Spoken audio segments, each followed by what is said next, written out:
આપણે થોડાક બસેલા ભાત પડ્યા છે, તો ભાતને આપણે મિક્સરમાં નાખી અને આપણે ગ્રાઇન્ડ કરી દેવાનું છે. તો આપણે આ સોજી લેવાની છે. આપણા પોણી વાટકી સોજી લેશું. ઝીણી જ છે તો થોડીક આપણે એને મિક્સરમાં કાઢી લેવાની છે. આપણે એની અંદર બસાય એવા ભાત બસેલા છે એની અંદર એડ કરી દઈશું. એની અંદર આપણે આદુનો ટુકડો નાખીશું. એની અંદર આપણે 2-3 મરચાંના ટુકડા નાખીશું. ધાણા જીરું નાખીશું. થોડીક આપણે હિંગ નાખીશું. સ્વાદ પ્રમાણે મીઠું નાખીશું. થોડુંક આપણે પાણી એડ કરીશું. આપણે આને મિક્સરમાં પીસી લેવાનું. થોડાક આપણે લીલા ધાણા નાખીશું એટલે એનો ટેસ્ટ સારો આવે. આપણે આને મિક્સરમાં પીસી લેવાનું.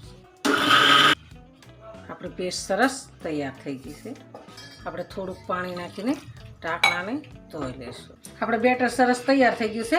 તો આનો પેપર ઉતારવું હોય તો એ ઉતરે અને આપણે ઈડલી બનાવવી હોય તો એ બની શકે છે. તો આપણે અત્યારે ઈડલી બનાવી નાખીએ.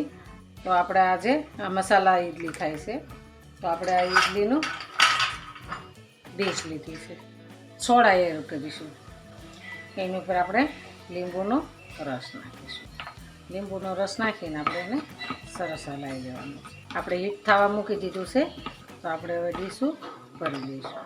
આપણે નીચેની ડીશમાં આપણે નાખી નાખવાના. 2 ડીશમાં નાખીશું. આપણે એને તેલવાળી કરી નાખીશું. તેલવાળી કરીને આપણે કમ્પ્લીટ કરી દઈશું. હવે આપણે 1-1 ચમચો અંદર એડ કરીશું.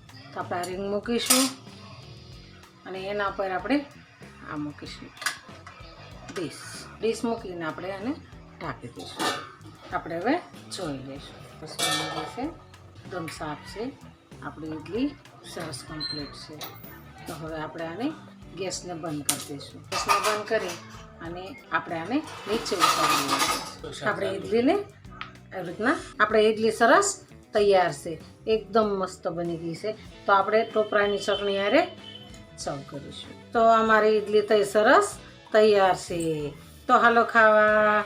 જો અમારો વિડીયો ગમે તો લાઈક, શેર અને સબસ્ક્રાઈબ કરી દેજો. રાધે રાધે.